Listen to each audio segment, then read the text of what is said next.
ఆ దేవాది దేవుని ఘనమైన నామమునకు స్తుతులు స్తోత్రాలు తెలియజేసుకుంటున్నాను. ఈ వీడియోను చూస్తున్నటువంటి మీ అందరికీ ప్రత్యేకమైనటువంటి కృతజ్ఞతలు. దేవుడిచ్చినటువంటి ఈ యొక్క మరో అవకాశాన్ని బట్టి దేవునికి స్తుతులు చెల్లించుకుంటున్నాను. ఇంకొన్ని రోజుల్లో ఈ లాక్డౌన్ ముగిసి మనం అందరం కూడా చర్చెస్కి వెళ్ళి దేవుని ఆరాధన చేసుకోబోతున్నటువంటి ఈ సందర్భంలో ఆ దేవాది దేవునికి స్తుతులు స్తోత్రాలు చెప్పుకోవాలి. మనం అందరం కూడా ఇంతగా మనలందరినీ కూడా కాచి కాపాడి ఉన్నాడు, ఇక ముందు కూడా నడిపించబోతున్నాడు. కాబట్టి దేవునికి మరింతగానో మనం ఆరాధన చేసుకోవాలి. కాబట్టి అసలు ఈరోజు దేవుడు మనతో ఎలా మాట్లాడబోతున్నాడో, ఏమని వాక్యాన్ని మనకి చూపించబోతున్నాడో మనము చూసుకుందాము. పరిశుద్ధ లేఖనాల్లో అనేకమైనటువంటి వాక్యాలలో దేవుడు మనకి ఎంతగానో ఆదరణ కలగజేయడానికి ఎన్నో మాటలను పొందుపరుచున్నాడు. భక్తుల ద్వారా, ప్రవక్తల ద్వారా, ఆయన సేవకుల ద్వారా ఎన్నో మాటలను మనకు చూపించున్నాడు. అందులో పౌలును చూసుకున్నట్లయితే అపోస్తలుడైనటువంటి పౌలు అనేక సంఘాలకు ఆ రోజుల్లో కూడా ఆదరణకరమైనటువంటి మాటలను చూపించి దేవుడు ఎలాంటి సందర్భంలోనైనా మనం తప్పించగల గొప్ప సమర్థుడు అని తెలియపరచడానికి ఎప్పుడూ కూడా ఎంతో ఆదరణకరమైనటువంటి మాటలను సంఘాలకు తన యొక్క పత్రికల ద్వారా ఆ యొక్క ఆదరణకరమైనటువంటి మాటలను పంపించేటటువంటి వాడు.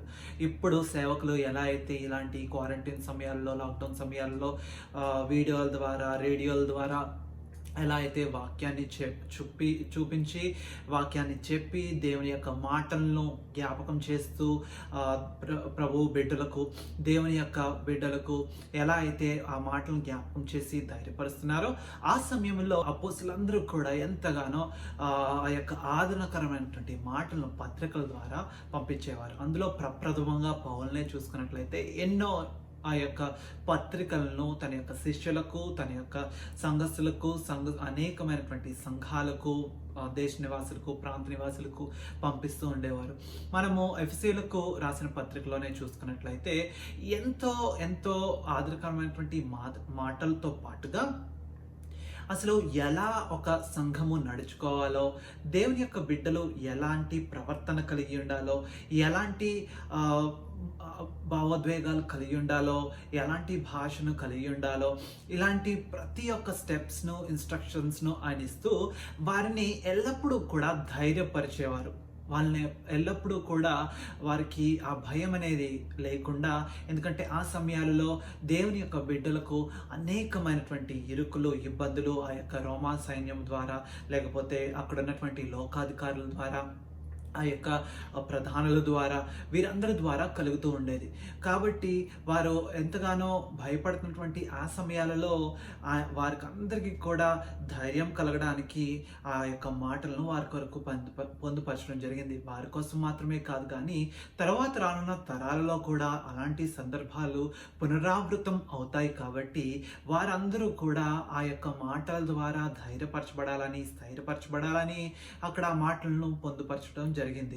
ఆ మాటలు మనకి ఎప్పటికీ కూడా ఎన్ని శతాబ్దాలైనప్పటికీ కూడా, ఎన్ని దశాబ్దాలైనప్పటికీ, ఎన్ని గొప్ప సంవత్సరాలైనప్పటికీ కానీ మనకి ఎంతగానో ఆదరణకరమైనటువంటి మాటలు ఇక్కడ అపోస్తలుడైనటువంటి పౌలు అనేకమైనటువంటి సంఘాలకు ఇచ్చినటువంటి మాటల ద్వారా మనకు కలుగుతుంది. ప్రత్యేకించి ఈరోజు ఎఫెసీయులకు రాసిన పత్రిక 6వ అధ్యాయంలో ఆయన చెప్తున్నటువంటి మాటలనే మనం చూసుకున్నట్లయితే సర్వాంగ కవచము గురించినటువంటి మాటలను మనము ఈరోజు ధ్యానం చేసుకుందాము. దేవుడు మనకు అనుగ్రహించినటువంటి సర్వాంగ కవచము, ఒక యుద్ధ వీరులకు ఎలా అయితే తన యొక్క సర్వాంగ కవచము రక్షణను దయచేస్తుందో, ఎదుటి శత్రువు పైన దాడి చేయడానికి, అలాగే ఆ దాడి నుండి తమను తాము కాపాడుకోవడానికి ఒక సైనికుడికి, అలాగే ఆ యుద్ధ వీరుడికి ఎలాగైతే ఆ యొక్క సర్వాంగ కవచము అంటే గాడ్స్ ఆర్మర్, అంటే ప్రతి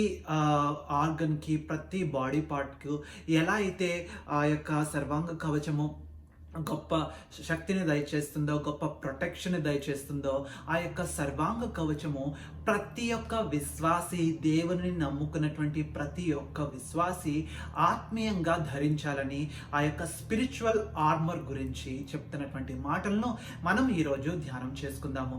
గొప్ప ఆత్మీయ సర్వాంగ కవచము మనకందరికీ కూడా ఈ రోజుల్లో ఎంతో ఎంతో ఎంతో అవసరం. మనము ఈ యొక్క స్థితిగతుల్లో ఉంటున్నటువంటి మనకు ఆత్మీయంగా స్పిరిచువల్గా ఎలాంటి డిప్రెషన్ మనకి రానివ్వకుండా, ఎలాంటి అన్ఫెయిత్ఫుల్నెస్ రానివ్వకుండా, అవిశ్వాసం మనకు కలగనివ్వకుండా కాపాడేటువంటి ఆ యొక్క సర్వాంగ కవచాన్ని మనమందరము కూడా ధరించుకొని ఈ యొక్క లోకంలో ఉన్నటువంటి అనేకమైనటువంటి పరిస్థితులను మనం ఎదుర్కోవాలని దేవుని యొక్క వాక్యము సెలవిస్తుంది. కాబట్టి ఇక్కడ ఈ సర్వాంగ కవచం గురించి చెప్పేటప్పుడే మీరు పోరాడేది శరీరధారులతో కాదు, కానీ ఈ లోకంలో ఉన్నటువంటి ప్రధానులతోనూ అధికారులతోనూ, అలాగే ఈ లోకంలో వారందరూ కూడా ఇన్ఫ్లుయెన్స్ అవుతున్నారు. ఎవరి ద్వారా? అపవాది ద్వారా ఇన్ఫ్లుయెన్స్ అవుతున్నారు, దుష్ట శక్తుల ద్వారా ఇన్ఫ్లుయెన్స్ అవుతున్నారు. వారు మీ మీదకి తప్పకుండా దాడికి వస్తారు. కాబట్టి మీరందరూ కూడా యుద్ధ సన్నద్ధులై ఉండి వారి మీద దాడి చేయడానికి, మిమ్మల్ని మీరు ప్రొటెక్ట్ చేసుకోవడానికి ఈ యొక్క సర్వాంగ కవచాన్ని మీరు ధరించుకోవాలని దేవుని యొక్క వాక్యం ద్వారా పౌలు మనకి ఈరోజు జ్ఞాపకం చేస్తున్నాడు. కేవలము లోకంలో ఉన్నటువంటి శరీరాలతో, ఆ యొక్క ఇన్ఫ్లుయెన్స్ చేయబడినటువంటి ఆ శరీరాలతో మాత్రమే కాదు, కానీ మనం పోరాడేది ఈ యొక్క దురాత్మ శక్తులతోటి, మనకి కనిపించిన ఆత్మలతోటి మనము పోరాడేటటువంటి గొప్ప యుద్ధ సన్నద్ధులుగా, విశ్వాస వీరుల వలె, ఆ యొక్క గొప్ప ప్రార్థన పరుల వలె మనం ఉండాలని, గొప్ప శక్తిమంతులుగా ఉండాలని దేవుని యొక్క వాక్యము పౌలు ద్వారా ఈరోజు మనకి జ్ఞాపకం చేస్తుంది. ఈ యొక్క కనిపించినటువంటి ఆ కరోనా వైరస్కి, ఆ యొక్క కోవిడ్ వ్యాధికి మనము భయపడకుండా, లేకపోతే ఇంకా అనేక స్థితులకు ఎప్పుడైతే ఈ కోవిడ్ అనేకమైనటువంటి పరిస్థితులను మారుస్తూ వచ్చిందో లోకంలో, ఆ యొక్క పరిస్థితులకు తగ్గట్టుగా మన జీవితాన్ని మనం మలుచుకుంటూ ఆ యొక్క వ్యాధికి కానీ, వ్యాధి వల్ల కలిగినటువంటి ఎలాంటి ప్రభావాలు కానీ మనం భయపడకుండా ఎదుర్కోవాలనుకున్నట్లయితే, ఆ యొక్క ఫైనాన్షియల్ సిచ్యువేషన్స్ని కానీ, లేకపోతే హెల్త్ సిచ్యువేషన్స్ కానీ, లేకపోతే ఎకనామికల్ సిచ్యువేషన్స్ కానీ, సొసైటీలో వస్తున్నటువంటి మార్పులు, సొసైటీలో ఉంటున్నటువంటి ఆ స్థితులను మనము ఎదుర్కోవాలన్నట్లయితే మొట్టమొదటిగా మనం చేయాల్సింది ఆ స్పిరిచువల్ ఆర్మర్ను మనం అందరం కూడా ధరించుకోవాలి. ఆ ఆత్మీయ కవచాలను మనం అందరం కూడా ధరించుకోవాలని దేవుని యొక్క వాక్యము సెలవిస్తుంది. కాబట్టి ఆ మాటలను ఒకసారి మనము చూద్దాము. ఎఫెసీయులకు రాసిన పత్రిక 6వ అధ్యాయము 10వ వచనం నుండి నేను చదువుతాను. 10, 11 ఆ తర్వాత 14, 15 వచనాల్లో చూసినట్లయితే, తుదకు ప్రభువు యొక్క మహాశక్తిని బట్టి ఆయన యందు బలవంతులై యుండుడి. మీరు అపవాది తంత్రములను ఎదిరించుటకు శక్తిమంతులగునట్లు దేవుడిచ్చు సర్వాంగ కవచమును ధరించుకొనిడి.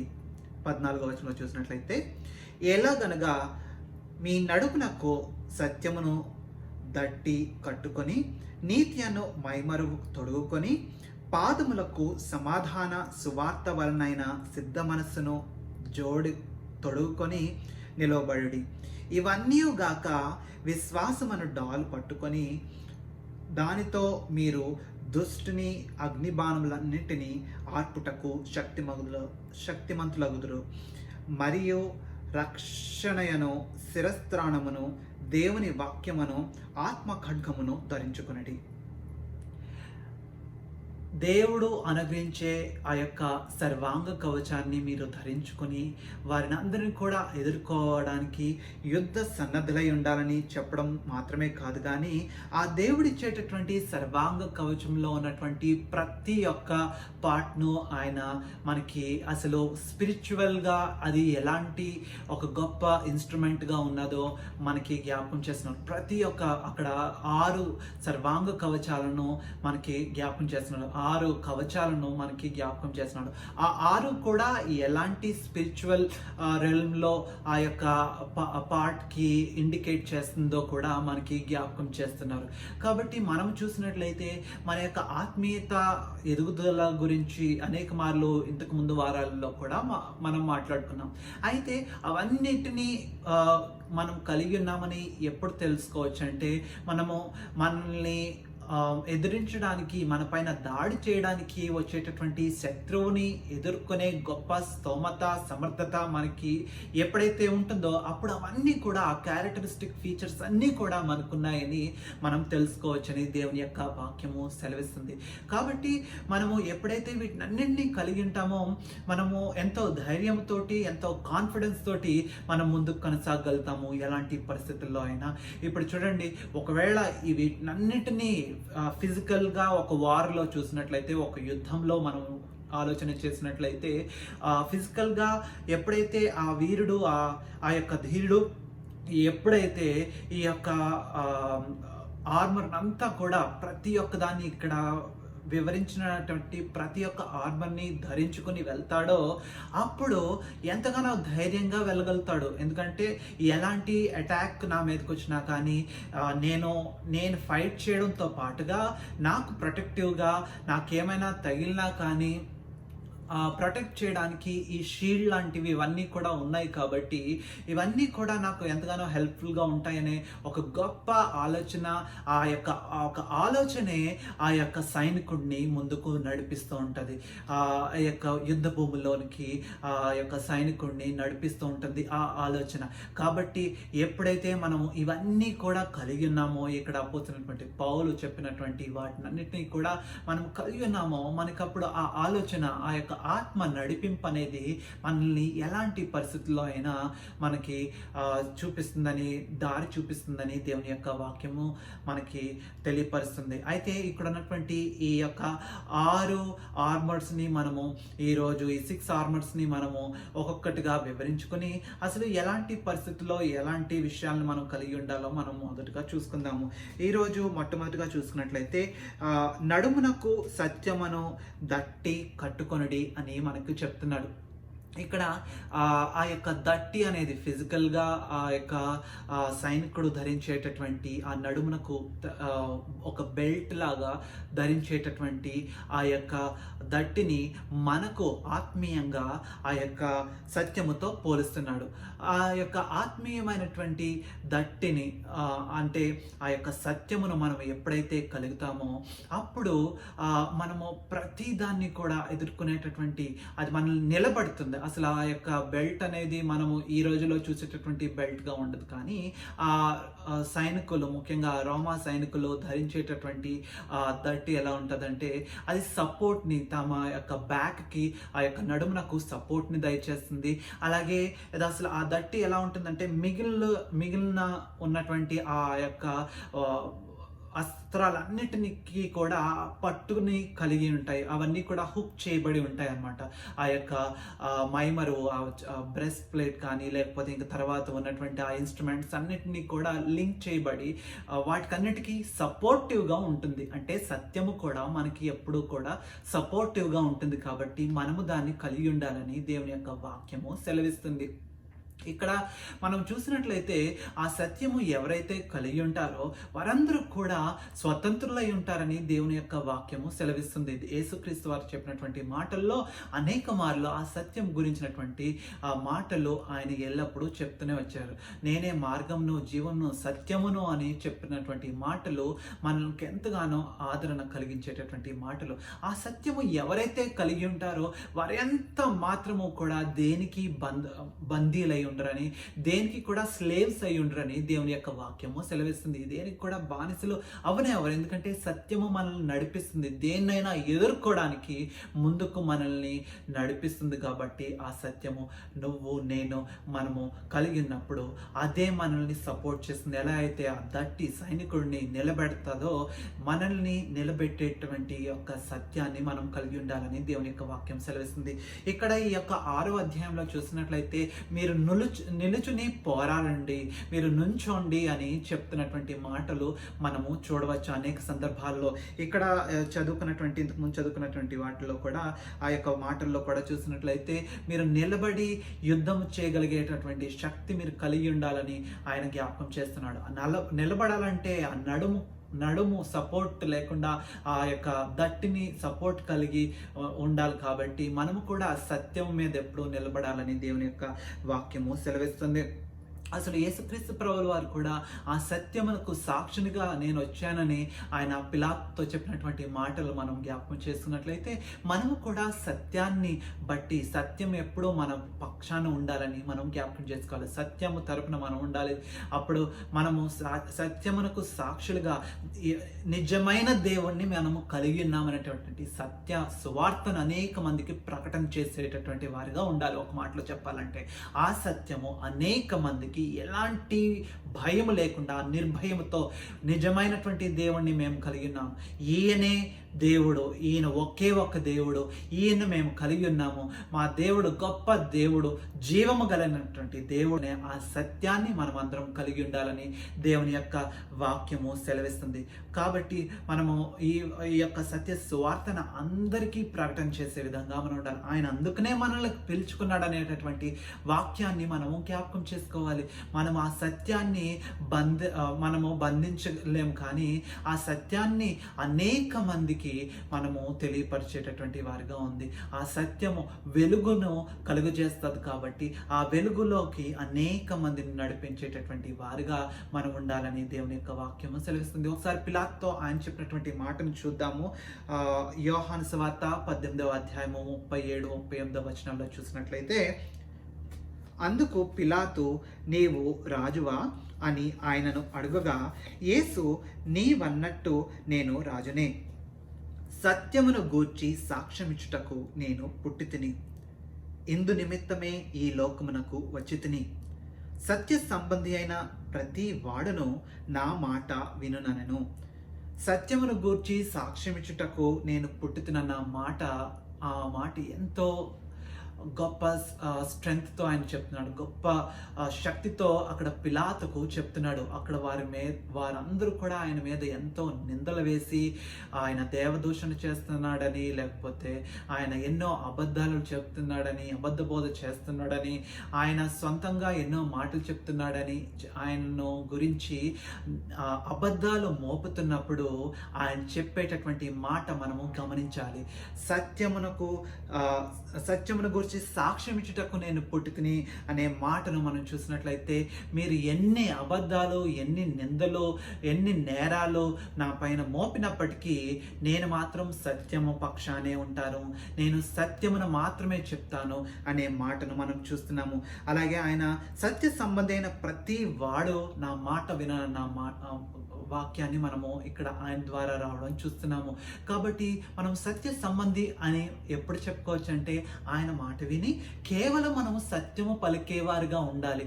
ఎలాంటి పరిస్థితులైనా కానీ మనము దానికి తగ్గట్టుగా మన యొక్క మాటలను అల్లుకొని అబద్ధాలు చెప్పేవారిగా ఉండకూడదు. ఎందుకంటే అబద్ధాలు చెప్పేటటువంటి వాడు సాతానని ఆయన మరొక లేఖనాల్లో యోహాను సువార్తలోనే చెప్తున్నారు. ఆయన చెప్పినటువంటి మాటలను బట్టి మనము జ్ఞాపకం ఉంచుకోవాలి. అబద్ధాలకు జనకుడైనటువంటి ఆ యొక్క అపవాది అయినటువంటి సాతాను బిడ్డల వలె మనం ఉండకూడదు. అలాంటి వారు ఎంత మాత్రము సత్యము పలకరు, సత్యము పక్షాన సాక్షులై ఎవరు ఉండరు. అలాంటి వారు ఎప్పుడు కూడా అబద్ధాలు చెప్పడానికే పూనుకుంటారు, కానీ ఎప్పుడు కూడా సత్యాన్ని కలిగి ఉండరు. అటువంటి వారు నిలబడరని దేవుని యొక్క వాక్యము సెలవిస్తుంది. కాబట్టి మొట్టమొదటిగా ఈ యొక్క సత్యమనే దట్టిని మనము ధరించుకోవాలని దేవుని యొక్క వాక్యము సెలవిస్తుంది. అలాగే తర్వాత చూసినట్లయితే నీతి అనే మైమరువును మనము తొడుక్కోవాలని దేవుని యొక్క వాక్యము సెలవిస్తుంది. నీతి అని మైమర్ అంటే ఇది రైచియస్నెస్ గురించినటువంటి మాటను మనం చూస్తున్నాం. రైచియస్నెస్ అనేది ఆ యొక్క బ్రెస్ట్ ప్లేట్గా, ఆ యొక్క చెస్ట్కి ప్రొటెక్షన్ కలుగజేసేటటువంటి ఆ యొక్క బ్రెస్ట్ ప్లేట్ గురించి, సైనికుడికి ఎలా అయితే తమ గుండెకు ఏమీ కాకుండా ఉండడానికి ధరించుకుంటారో, ఎవరైనా పొడవడానికి లేకపోతే తమ మీద దాడి చేయడానికి, తమ యొక్క గుండెను కొట్టడానికి వచ్చేటప్పుడు ఆ యొక్క బ్రెస్ట్ ప్లేట్ ఎలా అయితే తమకు ప్రొటెక్షన్ దయచేస్తుందో, ఇది కూడా మనకి ఆ రైచియస్నెస్ అనేది, మనకి నీతి అనేది మనకు కూడా ఆ యొక్క ఆయువు పట్టుగా ఉన్నటువంటి మన యొక్క హృదయానికి అది ఎంతగానో ఆదరణ దయచేస్తుంది, గొప్ప ప్రొటెక్షన్ దయచేస్తుందని దేవుని యొక్క వాక్యము సెలవిస్తుంది. నిజంగానే హృదయం అనేది ఎంతో మోసకరమైనది. కాబట్టి అది ఎలా కావాలంటే, మనస్సు అనేది ఎలా కావాలంటే అలాగా వెళ్ళడానికి అది ఆలోచన చేస్తూ ఉంటుంది. కాబట్టి మన యొక్క మనస్సును కాపాడుకోవాలని, దేవుని మీద ఆనుకోవాలని, ఆ ఆనుకోవడానికి యొక్క నీతి అనేది, నీతి న్యాయములు ఎవరైతే అనుసరిస్తారో, దేవుడు చూపించినటువంటి ఆ నీతి న్యాయపు మార్గాలను ఎవరైతే గైకొంటారో అటువంటి వారందరూ కూడా ఈ గొప్ప అస్త్రాన్ని కలిగి ఉంటారని దేవుని యొక్క వాక్యము సెలవిస్తుంది. కాబట్టి మనమందరం కూడా నీతి పక్షంగా, న్యాయం పక్షంగా, జస్టిస్ పక్షంగా మనమందరం కూడా ఉండాలని, మన యొక్క దైనందిన జీవితాలలోనే మనము ఎప్పుడు కూడా అవినీతిని లేకుండా నీతిని మాత్రమే కలిగి ఉండాలని, మనం చేసే ప్రతి ఒక్క పనిలో కూడా ఆ యొక్క నీతిని కలిగి ఉండాలని దేవుని యొక్క వాక్యము సెలవిస్తుంది. ఒకసారి చూద్దాము. సామెతల గ్రంథము 4వ అధ్యాయము 23వ వచనంలో మనకి ఈ నీతి మన యొక్క హృదయాన్ని ఎలా నడిపిస్తుందో ఆ యొక్క మాటను జ్ఞాపకం చేసుకుందాం. నీ హృదయంలో నుండి జీవదారులు బయలుదేరును, కాబట్టి అన్నిటికంటే ముఖ్యముగా నీ హృదయమును భద్రముగా కాపాడుకొనుము. జీవదారులో బయలుదేరేటటువంటి మన యొక్క హృదయాన్ని కాపాడుకోవాలి. అలాగే మనిషికి ఆయుపట్టు అయినటువంటి ఆ యొక్క హృదయాన్ని కాపాడుకోవడానికి ఒక సైనికుడు ఎలా అయితే ఆ బ్రెస్ట్ ప్లేట్ని కలిగి ఉంటున్నాడో, ఆ మైమరువుని ధరించుకుని ఉంటున్నాడో, ఆ యొక్క బ్రెస్ట్ ప్లేట్కి ఎంత ఇంపార్టెన్స్ ఉందో మన యొక్క హృదయానికి కూడా, మన యొక్క స్పిరిచువల్ లైఫ్లో, ఆత్మీయ స్థితిగతుల్లో మన యొక్క మనసుకు, మన యొక్క హృదయానికి అంత గొప్ప ఇంపార్టెన్స్ ఉంది. కాబట్టి దాన్ని కాపాడుకోవాలని ఇక్కడ సామెతల గ్రంథంలో ఇక్కడ సొలొమోను ద్వారా చెప్తున్నటువంటి మాటలు మనం చూసుకోవచ్చు. కాబట్టి అన్నిటికంటే ముఖ్యముగా నీ హృదయమును భద్రముగా కాపాడుకొనుము అనేటటువంటి మాటలు మనం జ్ఞాపకం చేసుకోవాలి. అది ఎంతగానో కాపాడుకోవాలి మనం అందరం కూడా. ఎందుకంటే ఆ హృదయము అనేది ఒక తలంపు, ఏదైనా ఫేత్ఫుల్ తలంపు ఎప్పుడైతే వచ్చిందో, ఆలోచన ఎప్పుడైతే వస్తుందో, అవిశ్వాసకరమైనటువంటి ఆలోచన ఎప్పుడైతే ఒక సీడ్గా, ఒక విత్తనంగా నాటుకుంటుందో, అది ఎంతో ఎంతో భయంకరమైనటువంటి స్థితిలోనికి ఒక విశ్వాసాన్ని నెట్టేస్తుంది. కాబట్టి అలాంటి అవిశ్వాసకరమైనటువంటి విత్తనాలను మన హృదయంలో పడకుండా మనం చూసుకోవాలి, కాపాడుకోవాలి. ఎప్పుడు విశ్వాసకరమైనటువంటి మాటలను మన హృదయంలో చొచ్చుకునేలా చేసుకున్నట్లయితే తప్పకుండా దేవుడు గొప్ప విశ్వాసకరమైనటువంటి జీవితాన్ని కలుగజేస్తాడని దేవుని యొక్క వాక్యం సెలవిస్తుంది. కాబట్టి ఎప్పుడు ఇది సాధ్యమవుతుందంటే, ఎప్పుడు కూడా మనము దేవుని పైన మాత్రమే మనం దృష్టించి ఆయన మీద మాత్రమే మనం ఆనుకున్నట్లయితే దేవుడు గొప్పగా శక్తిని దయచేస్తాడు. ఆయన మనల్ని కాపాడుతాడు, మనల్ని పట్టుకుని నడిపిస్తాడని దేవుని యొక్క వాక్యం సెలవుస్తుంది. యెషయా గ్రంథంలో చూసినట్లయితే 26వ అధ్యాయము 3వ వచనంలో చూద్దాం. ఎవని మనస్సు నీ మీద ఆనుకొనునో వానిని నీవు పూర్ణ శాంతి గలవానిగా కాపాడుదువు. ఏలయనగా అతడు నీ యందు విశ్వాసముంచి ఉన్నాడు. ఎవరైతే దేవుని యందు విశ్వాసము కలిగి ఉంటారో వాని మనస్సు దేవుని మీద ఆనుకొనని, అటువంటి వానికి పూర్ణ శాంతి ఆయన దయచేసి ఆయన అటువంటి వారిని కాపాడుతానని దేవుని యొక్క వాక్యము సెలవిస్తుంది.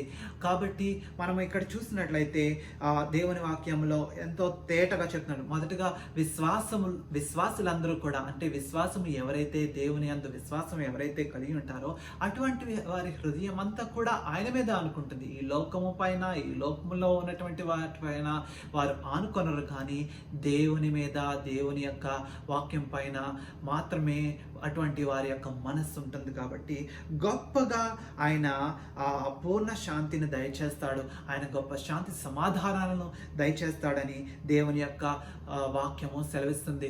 ఆ శాంతి సమాధానాల గురించి మనం మాట్లాడుకోవాలంటే దీని తర్వాత చెప్తున్నటువంటి ఆ యొక్క అస్త్రాన్ని మనం దాని గురించి మాట్లాడుకోవాలి. ఇందులో ఆ యొక్క షూస్, ఆ యొక్క పాదరక్షణల గురించినటువంటి మాటలను అపోస్తలుడైనటువంటి పౌలు చెప్తున్నాడు. శాంతి సమాధానాలను, ఆ యొక్క సమాధాన సువార్తలనైనా సిద్ధ మనస్సును తొడుక్కొనడై ఆ పాదాలకు మీరు దాన్ని తొడుక్కోవాలని చెప్తున్నాడు. అవి ఎంతో మనము ఆ జోడు అనే మాటను బట్టి అవి ఎంతో అన్ఇంపార్టెంట్వి అని అనుకుంటాం, కానీ ఆ యొక్క పాదరక్షలకు లేకపోతే ఆ జోడుకు ఎంతో ఎంతో ప్రామినెన్స్ ఉంది ఆ యొక్క బ్యాటిల్ ఫీల్డ్లో, ఆ యొక్క యుద్ధ భూమిలో వాటికి కూడా ఎంతో స్థానం ఉంది. ఎందుకంటే ఆ యుద్ధ భూమిలోనే చూసినట్లయితే ఆ యుద్ధ భూమి అనేది ఒక పూలబాట కాదండి, కానీ అదొక ముళ్ళ బాటలాగే ఉంటుంది. అక్కడ చాలా వస్తువులు పడిపోవడం ద్వారానో లేకపోతే ఖడ్గాలు అవన్నీ కూడా చెల్లాచెదురుగా పడిపోవడం ద్వారా, లేకపోతే ముక్కలు ముక్కలు ఆ యొక్క గాజులు కానీ లేకపోతే లోహాలు కానీ మెటల్స్ కానీ చాలా పడిపోవడంతో అక్కడ ఆ యొక్క యుద్ధ భూమి అంతా కూడా ముళ్ళ బాటలాగే ఉంటుంది అక్కడ ఆ యుద్ధం చేసేటప్పుడు.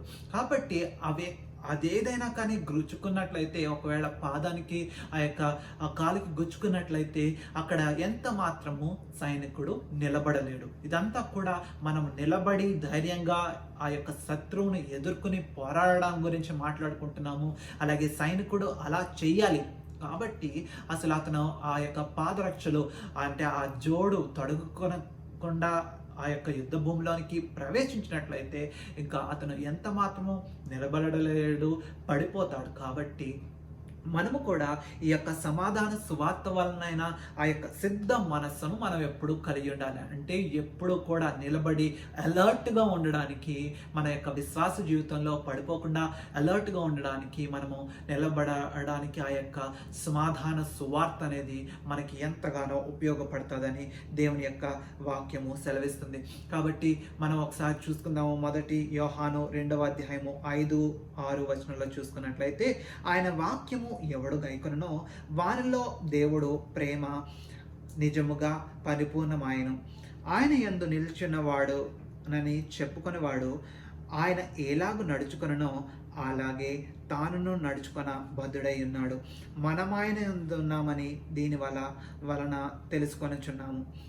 ఇక్కడ ఈ వాక్యంలో చూసినట్లయితే ఆయన యందు నిల్చున్నవాడని చెప్పుకున్నవాడు ఆయన ఎలాగూ నడుచుకొనో అలాగే నడుచుకొనని, అలాగే తానును నడుచుకున్న బద్ధుడనై ఉన్నాడు.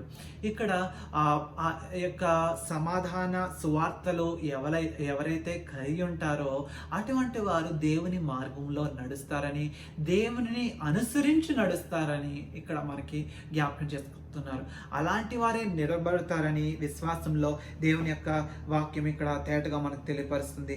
ఇక్కడ చూసినట్లయితే మనం ఆయన యందు ఉన్నామని దీని వలన తెలుసుకొనిచున్నామనే మాటను మనం చూడవచ్చు. మనము ఆయన వలన నిలబడగలిగే శక్తి ఎప్పుడు మనం కలిగి ఉంటామంటే ఆ శాంతి సమాధానాలు మనం కలిగి ఉన్నప్పుడే. ఒక సువార్త ద్వారానే ఇవన్నీ కలుగుతాయి. కాబట్టి సువార్త ఎప్పుడు కూడా మనకి శాంతిని సమాధానాన్ని కలుగజేసి మనకి ఇప్పుడు చూడండి, ఎప్పుడైతే ఆ యొక్క ప్రొటెక్షన్ ఆ కాళ్ళకు ఉంటుందో అలాంటి ఆ సైనికుడు నిలబడగలుగుతాడు. అప్పుడు తన దృష్టి అంతా కూడా పోరాడడానికి లేకపోతే ఎదుర్కొనడానికి తన దృష్టి ఉంటుంది. ఒకవేళ కాలుకి గుచ్చుకుంటున్నట్లయితే ఆ సందర్భంలో పడిపోవడానికి ముందర తన ఫోకస్ అంతా కూడా తప్పిపోతుంది. ఆ యొక్క దృష్టి అంతా కూడా తనకి కాలు మీద ఉంటుంది, ఆ కాలుకి కలిగేటటువంటి ఆ పెయిన్ మీద ఉంటుంది. కాబట్టి మనము ఆ పెయిన్కి ఆపోజిట్గా ఉన్నటువంటి ఆ యొక్క సమాధానం, ఆ బాధకి లేకపోతే ఆ యొక్క గలిబిలికి ఆపోజిట్గా ఉన్నటువంటి ఆ శాంతి సమాధానాలను కలిగజేసేటటువంటి ఆ సువార్తను మనం ఎప్పుడైతే కలిగి ఉంటామో, మనము సిద్ధ మనసు కలిగి ఉంటామో, ఆ యొక్క దేవుని రాకడ గురించినటువంటి ఆ గొప్ప సువార్త సత్యాన్ని తెలిసినటువంటి మనము నీతిని మనము పాలిస్తూ ఆ యొక్క సిద్ధ మనసును మనం కలిగి ఉంటాము. దేవుని యొక్క రాజ్యం గురించినటువంటి సువార్తను మనం ప్రకటన చేయడంతో పాటు మనము కూడా ఆ సువార్తను మనము కలిగి ఆ శాంతి సమాధానాలను మన యొక్క హృదయంలో కలిగి ఉంటాం. కాబట్టి ఎలాంటి అశాంతి అసమాధానము మనల్ని ఎంత మాత్రమో చిన్నాభిన్నము చేయలేవని దేవుని యొక్క వాక్యము సెలవిస్తుంది. ఎందుకంటే అపవాది ఎప్పుడు కూడా మన పైన గొప్ప దాడి చేయడానికి ఆ యొక్క శాంతిని సమాధానాలను మన కుటుంబాల్లో నుండి, మన యొక్క జీవితాల్లో నుండి, మన యొక్క సమాజాల్లో నుండి, మన యొక్క దేశంలో నుండి తీసివేయాలన్నటువంటి గొప్ప ఆలోచన కలిగి గొప్ప దాడి చేయడానికి వాడు రాబోతుండగా వాడిని మనము ఎదుర్కోవాలంటే ఆ యొక్క సువార్త జ్ఞానము మనం కలిగి ఉండాలి. ఆ సువార్తను మనం ఎప్పుడూ కూడా మనము జ్ఞాపకం చేసుకుంటూ ఉండాలి. ఆ సువార్త ద్వారా వచ్చేటటువంటి ఆ శాంతి సమాధానాలను మనం ఎప్పుడూ కలిగి ఉండాలని, అప్పుడు ఆ సిద్ధ మనస్సు నిరీక్షణ అనేది మనకు కలిగి ఉంటుంది. సిద్ధపడేటటువంటి ఆత్మలుగా మనం ఉంటాము. సిద్ధపడేటటువంటి ఆ యొక్క గొప్ప కనికల వలె మనం కూడా ఆ యొక్క రాజ్య సువార్తను మనం ప్రకటన చేస్తూ ఆయన యొక్క రాకడ కొరకు, ఆ రెండవ రాకడ కొరకు మనం ఎదురు చూస్తూ ఉంటామని దేవుని యొక్క వాక్యము సెలవిస్తుంది. కాబట్టి సత్యము, నీతి, అలాగే శాంతి, సమాధానము ఇవన్నీ కూడా మనల్ని నిలబడతాయని దేవుని యొక్క వాక్యము సెలవిస్తుంది. ఇంకా ముందుకు వెళ్ళినట్టయితే విశ్వాసమును డాలును పట్టుకొనిడని ఆయన మనకు చెప్తున్నాడు అపోస్తలుడైనటువంటి పౌలు. నిజంగానే విశ్వాసమైన డాలు గురించి ఎంత చెప్పుకున్నా కానీ తక్కువే. ఆ డాలు అనేది ఆ యొక్క షీల్డ్ ఆఫ్ ఫెయిత్, అంటే ఆ యొక్క షీల్డ్ అనేది ఆ యుద్ధంలో ఉన్నటువంటి సైనికుడికి ప్రొటెక్షన్ని కలుగజేస్తుంది, డైరెక్ట్ ప్రొటెక్షన్ని. ఎవరైనా తన మీదకి ఏమైనా బాణములు పంపిస్తున్నప్పటికీ ఆ బాణములు ఎక్కుపెట్టి తన పైనకి గురిపెట్టి ఆ యొక్క బాణములు వేస్తున్నప్పటికీ, లేకపోతే ఏదైనా కత్తి దూస్తున్నప్పటికీ, లేకపోతే ఆ యొక్క వేరే ఇన్స్ట్రుమెంట్స్ని ఏదైనా యుద్ధోపకరణాలను అతని మీదకి విసురుతున్నప్పటికీ వెంటనే ఈ షీల్డ్ని ఆయన అడ్డు పెట్టుకున్నట్లయితే, సైనికుడు ఎలా అయితే అడ్డు పెట్టుకున్నట్లయితే తను తాను ఎలా అయితే కాపాడుకుంటాడో, విశ్వాసం అనేది మనకి కూడా ఎంతగానో గొప్ప ప్రొటెక్షన్ని, గొప్ప కాపుదలను దయచేస్తుందని దేవుని యొక్క వాక్యము సెలవిస్తుంది. విశ్వాసం గురించి మనం ఎంత చెప్పుకున్నా కానీ అది తక్కువే. ఎందుకంటే ఒక విశ్వాసకి అసలు ప్రైమరీ క్యారెక్టరిస్టిక్ ఫీచరే ఆ యొక్క విశ్వాసము. కాబట్టి మనము ఎప్పుడైతే ఈ షీల్డ్ని మనము పొందుకుంటామో, ఈ షీల్డ్ కూడా ఆ యుద్ధోపకరణాల్లో, ఆ అస్త్రాల్లో, ఆ సర్వాంగ కవచంలో మెయిన్ ఎలిమెంట్ అని మనం తెలుసుకోవచ్చు. కాబట్టి ఈ విశ్వాసాన్ని మనం అందరం కూడా కలిగి ఉండాలి. ఎందుకంటే చూడండి, అపవాది ఈ వాక్యంలో అపవాది మీ పైన బాణాలు వేస్తాడు, అగ్ని బాణాలు వేస్తాడు. అది మామూలు బాణాలు కూడా కాదు, అగ్ని బాణాలు. ఎంతో భయంకరమైనటువంటి గొప్ప పెయిన్ని కాజ్ చేసేటటువంటి అగ్ని బాణాలను వాడు వేస్తూ ఉంటాడు. కాబట్టి మనము వాడితో వ్యాజ్యమాడి పోరాడేటువంటి గొప్ప శక్తిని మనము కలిగి ఉండాలని, ఆ యొక్క షీల్డ్ని, అంటే ఆ యొక్క విశ్వాసమును డాలను మనం కలిగి ఉండాలని దేవుని యొక్క వాక్యం సెలవిస్తుంది. ఎప్పుడైతే ఆ విశ్వాసాన్ని మనం కలిగి ఉంటామో, వాడు వేసే ప్రతి ఒక్క డౌట్ఫుల్ ఆ యొక్క బాణం, యుద్ధ బాణం ఏంటంటే వాడు అనుమానాన్ని పంపిస్తూ ఉంటాడు బాణాలుగా. ఇది నిజమా, ఇది కరెక్టేనా, ఇది జరుగుతుందా, ఇది అసలు అవుతుందా, నీ లైఫ్లో అవుతుందా అనేటటువంటి ఆ యొక్క బాణాలను, ఆ యొక్క అనుమానపు బాణాలను వాడు విసురుతూ ఉంటాడు. కాబట్టి అది జరుగుతుంది, అది తప్పకుండా దేవుడు నాకు చేస్తాడు, గొప్ప సమర్థవంతమైనటువంటి, గొప్ప నిజమైనటువంటి, సత్యవంతుడైనటువంటి దేవుడు నేను కలిగి ఉన్నాను కాబట్టి అది జరుగుతుంది. అపవాది ఎలాంటి ఆలోచనలను కలుగజేసినా కానీ ఈ ఆలోచనని సప్రెస్ చేయగలటువంటి, ఆ ఆలోచన అణచివేయగలిగేటటువంటి గొప్ప విశ్వాసము నేను కలిగి ఉన్నానటువంటి ఆ యొక్క ఆలోచన మనల్ని నడిపిస్తుందని దేవుని యొక్క వాక్యము సెలవిస్తుంది. కాబట్టి ఇక్కడ చూసినట్లయితే ఆ యొక్క విశ్వాసమును మనం కలిగి ఉండాలని, ఆ విశ్వాసం కూడా దేవుని వాక్యం ద్వారా మనం ఎల్లప్పుడూ కూడా మనము మెడిటేట్ చేసినట్లయితే, ఆ వాక్యాన్ని ధ్యానము చేసినట్లయితే, ఆ విశ్వాసము మనకి పెరగడానికి ఆ వాక్యము మనకి ఎంతగానో ఉపయోగపడుతుందని, వాక్యము గురించినటువంటి అస్త్రాన్ని గురించి కూడా చూసుకుంటాం. కాబట్టి అప్పుడు అది మాట్లాడుకుందాం. ఇప్పుడు 2వ తిమోతికి రాసిన పత్రిక 3వ అధ్యాయము 12-15 వచనంలో తిమోతి తన శిష్యుడైనటువంటి తిమోతికి చెప్తున్నటువంటి మాటలో, ఎందుకంటే ఎలా ఆ తిమోతి బ్రతికి ఉన్నాడో, ఎలాంటి జీవన శైలిని కలిగి ఉన్నాడో తన గురువు అయినటువంటి పౌలుకు తెలుసు. కాబట్టి ఇక్కడ తనతో చెప్తున్నటువంటి మాట మన జీవితాలకు కూడా ఆపాదించుకోవచ్చు. ఒకసారి చూద్దాం. 13వ వచనంలో చూసినట్లయితే, అయితే దుర్జనులను, వంచకులను, ఇతరులను మోసపరచుచు తామును మోసపోవచ్చు అంతకంతకు చెడిపోదురు.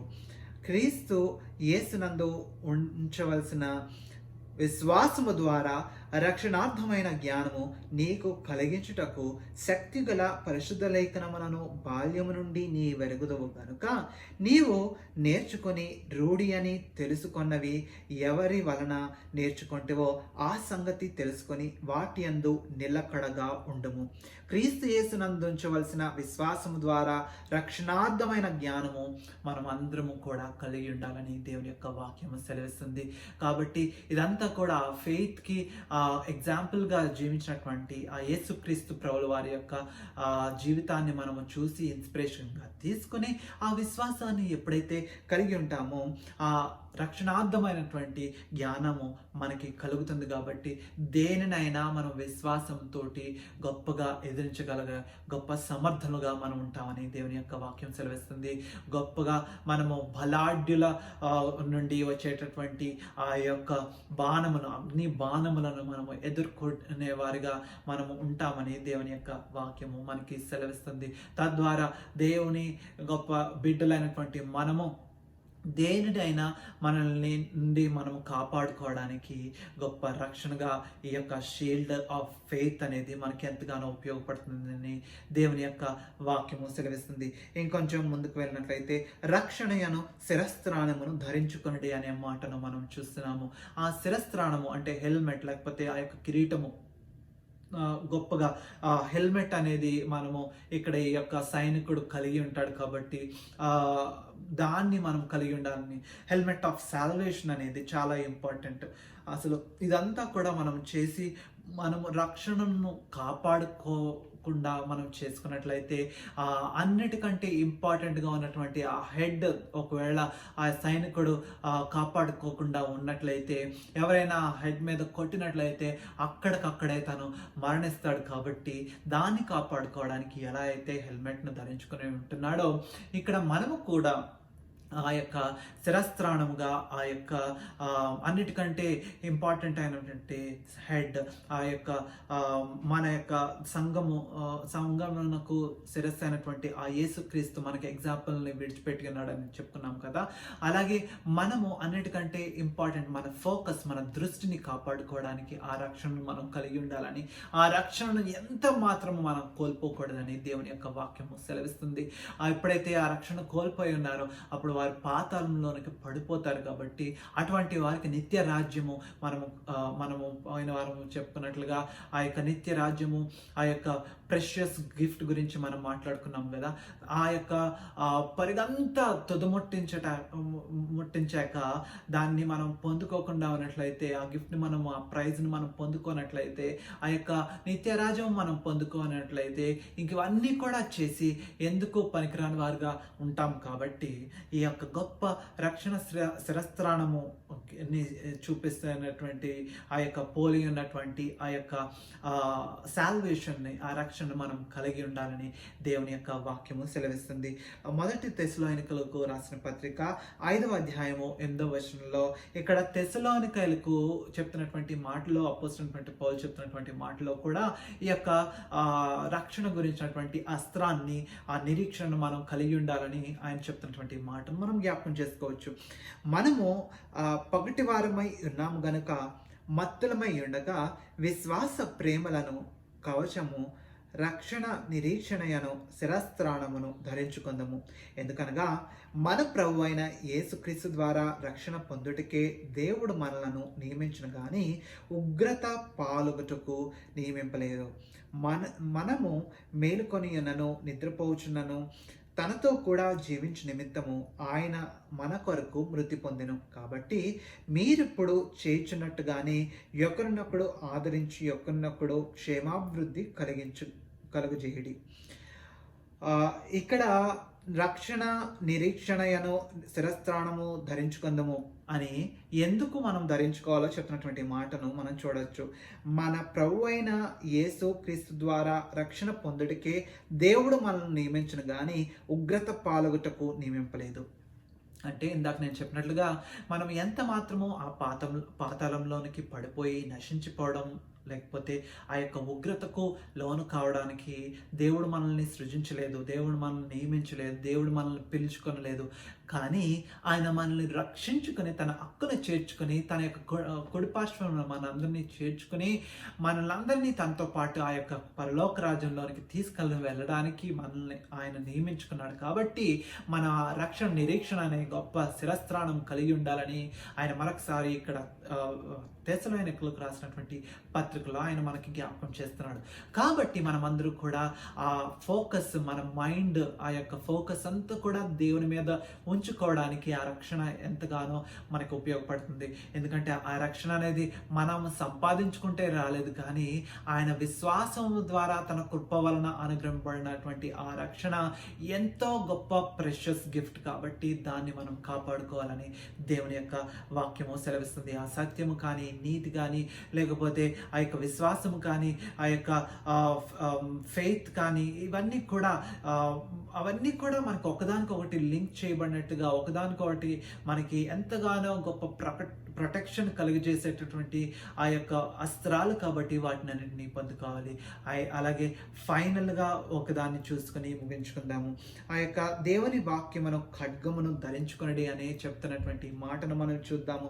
హెబ్రేయులకు రాసిన పత్రిక 4వ అధ్యాయం 12వ వచనం చూసినట్లయితే, ఎందుకనగా దేవుని వాక్యము సజీవమై బలము గలదై రెండంచులు గల ఎటువంటి ఖడ్గము కంటేనూ వాడిగా ఉండి ప్రాణాత్మలను, కీళ్లను, మూలుగను విభజించునంత మట్టుకు దూర్చు హృదయం యొక్క తలంపులను, ఆలోచనలను శోధించుచున్నది. ఎందుకనగా దేవుని వాక్యము సజీవమై బలము గలదై రెండంచులు గల ఎటువంటి ఖడ్గము కంటేనో వాడిగా ఉండును. అవును, ఆ వాక్యం అనేది మనకు దీపస్తంభముగా ఉంటుంది. వాక్యం అనేది మనకి దివిటీగా ఉండి మనల్ని ఆ సత్యాన్ని చూపిస్తుంది, మనల్ని నీతి మార్గంలోనికి నడిపిస్తుంది, ఆ శాంతి సమాధానం కలుగజేస్తుంది, అలాగే విశ్వాసాన్ని కలుగజేస్తుంది అనేది మనకి తెలుసు. అలాగే ఆ యొక్క గొప్ప రక్షణలోనికి నడిపించి, అలాగే ఆ రక్షణ మార్గంలోనికి నడిపించి, రక్షణ అనేది మనల్ని కోల్పోకుండా వాక్యము ఎంతగానో మనకి గొప్ప ఆధారాన్ని కలుగజేస్తుంది. కాబట్టి వాక్యము అనేది ఒక ఖడ్గము వలె మనము శత్రువుల్ని జయించడానికి వాక్యము ఎంతగానో ఆత్మ ద్వారా మనల్ని నడిపిస్తుందని దేవుని యొక్క వాక్యము సెలవిస్తుంది. రెండంచుల వాడిగల ఖడ్గముగా మనల్ని ఎంతగానో నడిపిస్తుందని దేవుని యొక్క వాక్యం సెలవిస్తుంది. ఈ ఇంతకు ముందు చెప్పుకున్నటువంటి 5 అస్త్రాలు మనల్ని మనం కాపాడుకోవడానికి అయితే, ఈ ఖడ్గం అనేది మనల్ని మనం కాపాడుకోవడంతో పాటుగా ఆ శత్రువు పైన దాడి చేయడానికి మనము ఈ వాక్యాన్ని ఉపయోగించవచ్చు.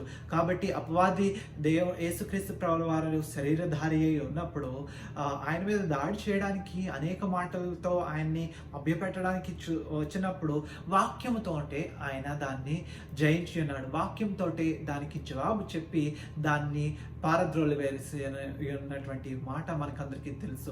అలాగే మనం కూడా ఈ లోకంలో ఉన్నటువంటి అధికారులు కానీ, లేకపోతే అనేక మంది మన పైన దాడి చేయడానికి వస్తున్నటువంటి వారిని కానీ, లేకపోతే కనిపించినటువంటి ఆ యొక్క దుష్ట సమూహాన్ని నాశనం చేయడానికి కానీ, ఆ వాక్యం అనేటటువంటి గొప్ప ఖడ్గాన్ని మనం కలిగి ఉన్నప్పుడైతే ఏం చేస్తుంది, ఇది చూసినట్లయితే ప్రాణాత్మలను, కీళ్లను, మూలుగను విభజించినంత మటుకు దూరుచు హృదయం యొక్క తలంపులను, ఆలోచనను శోధించినది. మన యొక్క హృదయం యొక్క తలంపులను, అలాగే ఆలోచనను, అలాగే మన యొక్క ఆలోచనలను కూడా శోధించి ఆ యొక్క మనల్ని రిసర్చ్ చేసి మనకి ఒకవేళ ఆ తలంపులు పక్కత్రోవ పడుతున్నప్పుడు ఆ వాక్యం మనల్ని సరైనటువంటి డైరెక్షన్లో, సరైన మార్గంలోనికి నడిపించేటటువంటి గొప్ప సాధనంగా వాక్యం అనేది ఉపయోగపడుతుందని దేవుని యొక్క వాక్యము సెలవిస్తుంది. కాబట్టి సత్యమైన, నీతి అయినా, శాంతి సమాధానాలైనా, లేకపోతే ఆయన ఫెయిత్ అయినా, విశ్వాసమైనా కానీ, లేకపోతే ఆ యొక్క గొప్ప రక్షణ అయినా కానీ, వీటన్నిటినీ కూడా ఒక దానిగా చేర్చుకొని ఆ యొక్క వాక్యం అనేటటువంటి ఖడ్గము మనల్ని ఎదుటి మన పైకి వస్తున్నటువంటి శత్రువుని ఎదుర్కోవడానికి, అలాగే శత్రువుని చిన్నాభిన్నం చేయడానికి ఈ వాక్యం అనేది గొప్ప రక్షణగా మనకి నిలబెడుతుందని మనకి దేవుని యొక్క వాక్యము సెలవిస్తుంది. కనుక ఈ యొక్క గొప్ప సర్వాంగ కవచాన్ని, ఆత్మీయమైనటువంటి సర్వాంగ కవచాన్ని నీవు నేను కలిగినట్లయితే ఆ యొక్క దేవుడు అనుగ్రహించేటటువంటి సర్వాంగ కవచం అని జ్ఞాపకం చేసుకొని మనం ముందుకు కొనసాగినట్లయితే దేవుడు తప్పకుండా గొప్ప సహాయం చేస్తాడు. ఈ యొక్క క్వారంటైన్ కానీ, లాక్డౌన్ కానీ, ఈ యొక్క కరోనా వైరస్ కానీ, ఏదైనా కానీ, దేన్నైనా కానీ ఎదుర్కొనేటువంటి గొప్ప సమర్థత నీకు నాకు దేవుడు దయచేస్తాడు. కాబట్టి ఈ యొక్క సర్వాంగ కవచాన్ని ధరించుకుందాము. ఆ దేవాది దేవుని యొక్క రాకడ కొరకు ఎదురు చూసి మనల్ని దేవుడు తప్పకుండా రక్షణ దయచేస్తాడని, ఆయన మన పక్షాన వ్యాజ్యం ఆడేటటువంటి దేవుడిగా మనం చూసుకున్నాము. అలాగే ఆయన మనల్ని విడిచిపెట్టట్లేదు, ఎంత మాత్రము నిరాధారులుగా విడిచిపెట్టట్లేదు, కానీ గొప్ప ఆయుధాలను ఆయన మనకు కలుగజేశారు. కాబట్టి ఆ గొప్ప ఆయుధాలను మనం చేతబోని ఆ యొక్క యుద్ధ భూమిలోనికి వెళ్ళి మనము గొప్ప విజయాన్ని పొందుకోవాలని దేవుని యొక్క వాక్యం సెలవిస్తుంది. దేవుడికి కొద్ది మాటలు దీవించుగాక. ఆమేన్. దయచేసి అందరూ ప్రార్థన చేసుకుందాము. తండ్రి తమలో వంచండి. స్తుతి స్తుతి స్తోత్రము స్తోత్రము సర్వోన్నతుడ సర్వశక్తివంతుడ, సర్వాంగ కవచాన్ని ధరించుకునే గొప్ప వాక్యాన్ని తండ్రి ఈరోజు చూపించున్నావు. అటువంటి గొప్ప శక్తిని మాకు దయచేయము, విశ్వాసాన్ని దయచేయమని ప్రార్థన చేస్తున్నాము తండ్రి. ఆలోచనలను తలంపులను తండ్రి కంట్రోల్ చేసుకుని ముందుకు కొనసాగి అనేకమైనటువంటి విజయాలను మేము పొందుకునేలాగా నువ్వే సహాయం చేయము. ఇక్కడ చూస్తున్నటువంటి ఈ వాక్యాన్ని చూస్తూ వింటున్నటువంటి ప్రతి ఒక్కరిని దీవించి ఆశ్రయించి వారికి విజయమును దయచేయమని ఈ ప్రార్థన అంగీకరించమని యేసుక్రీస్తు నామములో బ్రతిమాలి వేడుకొంచున్నాము తండ్రి. అందరికీ వందనాలు.